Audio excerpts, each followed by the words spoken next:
কৃতজ্ঞতা জানাই। একই সাথে সাথে আপনাদের বিরুদ্ধে যে অভিযোগগুলো আছে আমরা চাই এই অভিযোগগুলো আপনাদের বিরুদ্ধে না থাকুক।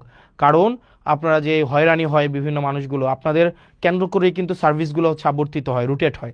সেজন্য 15টা ইউনিয়নের 15 জন সচিব আপনারা যারা আছেন আপনাদের কাছে স্পষ্ট বার্তা, এক পয়সাও যেন কোনোভাবে হচ্ছে এখানে কোনোভাবে যেন কারচুপি না করা হয়।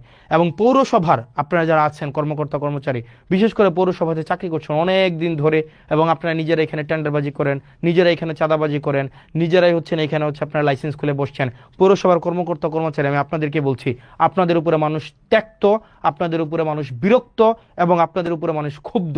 পৌরসভার প্রত্যেকটা আমি নাম ধরে বলতে পারতাম, আমি নাম ধরে বলবো না। এখানে কর্মকর্তা আছেন, এখানে হচ্ছে এই 4-5 জন কর্মকর্তা আছেন, এখানে বাড়িঘর বানিয়ে ফেলছেন, বালিশ খাতা নিয়ে চলে আসেন, এখানে হচ্ছেন একদম পৈতৃক সূত্রে আপনারা চাকরি বানিয়ে ফেলছেন, কাউকে ছাড় দেওয়া হবে না। এবং আপনি যদি জনগণের প্রতি কমিটেড না হন, আপনি যদি এখানে কোনো ধরনের অর্থ হচ্ছে অবৈধ অর্থের সন্ধানে আপনি থাকেন, তাহলে আপনার জন্য এখানে চাকরি করার শুভনীয় না। এবং আইনগত যে ব্যবস্থা আছে আপনাদের বিরুদ্ধে সেই ধরনের আইনগত ব্যবস্থা নেওয়াই সমীচীন।